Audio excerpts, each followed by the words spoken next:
Почна да се вижда някаква марка тук, човече. Снимай това. Масълце. Не знам дали се вижда, но колата отвътре е отвратително мръсна. Трябва да я изчистиме много добре, преди да правим каквото и да било по нея. Така че може да се зафащаме за работа.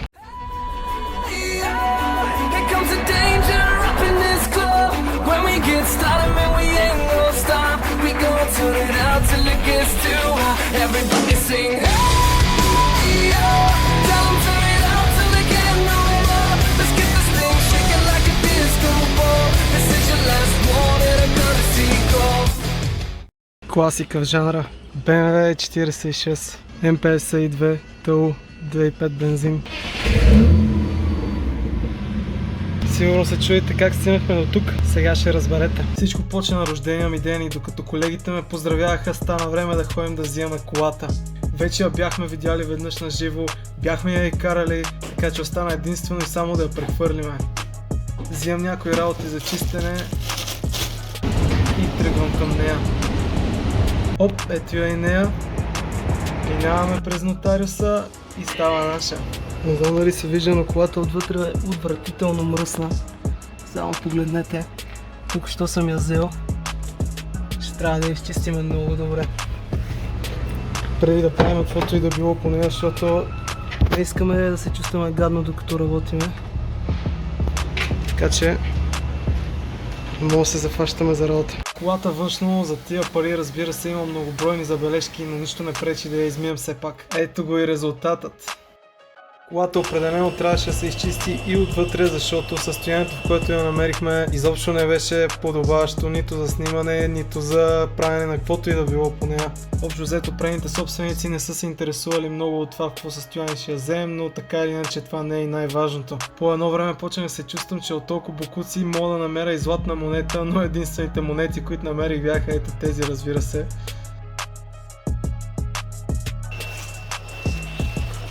И така, за миенето на двигателя, първо сваляме всичко, което може с сравнително малко усилия, за да мога да го измиеме извън него и за да имаме повече достъп до всички останали части. След това, много важно, покриваме двигателя с някакъв вид найлон или каквото можем. В никакъв случай не пръскаме директно отгоре върху двигателя, защото водата ще достигне до места, на които не желаете. Покрийте също и смуквателя, както и акумулатора или терминалите към него, ако той се намира в багажника ви.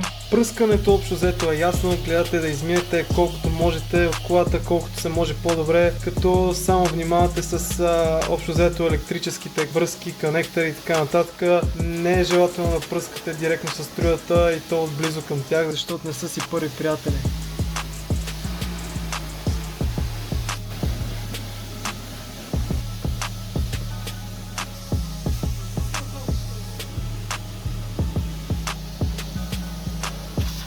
И след като приключиме с този етап на миене, сваляме вече найлоните, които сме сложили да предпазиме което можем и продължаваме към следващите стъпки.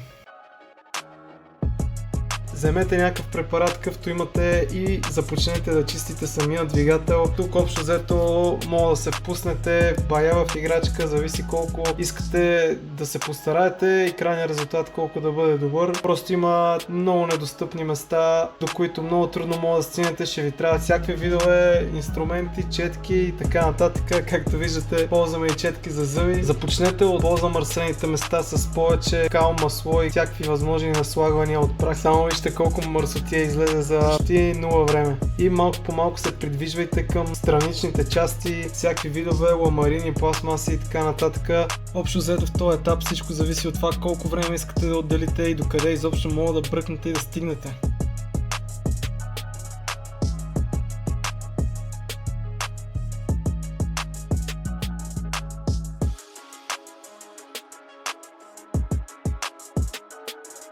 И остава да почистиме и долната страна на капака, като в случая не обръщаме внимание на кората, тъй като виждате в какво състояние. Внимайте да не забравите все пак капака, тъй като долната му страна много лесно се пропуска. Време е да се захванеме и с чистене на частите, които свалихме. Ще видите ние какво се опитахме да направим. Измислено на момента, общо взето, всъщност без много да е мислено, да виждате какъв е резултата.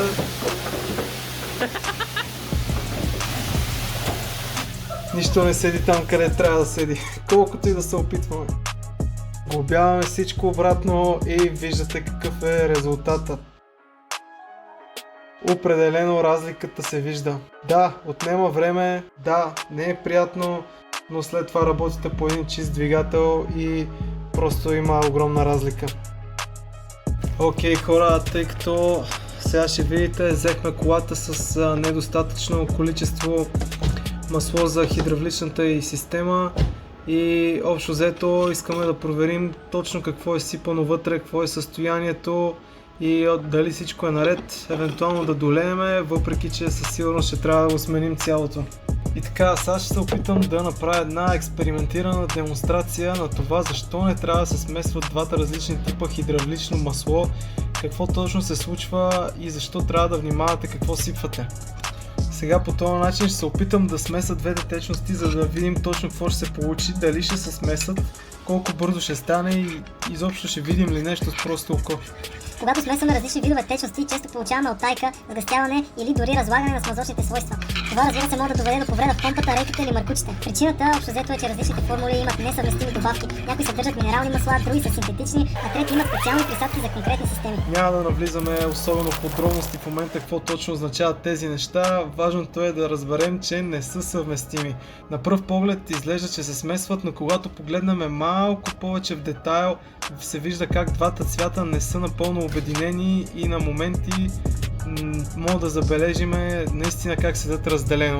Сега това по никакъв начин не е професионален тест. Исках просто да видя какво ще стане и какво ще се забележи с просто око. Та, както и да продължаваме напред. Забелязахме в последствие, че колата на моменти не работи равномерно и не работи толкова добре, колкото трябва по принцип. И решихме да пуснем една диагностика, както виждате с ИСТА, тъй като колата е 98 година и не много други тулове могат да се свържат към нея. Та, в диагностиката забелязахме, че колата е записала мисфари на 5 и на 6 цилиндър, както и някои други грешки, например тази свързана с диса клапата, но повече за тях и за мисфарите ще разберете в следващия епизод, който ще се занимаваме с това.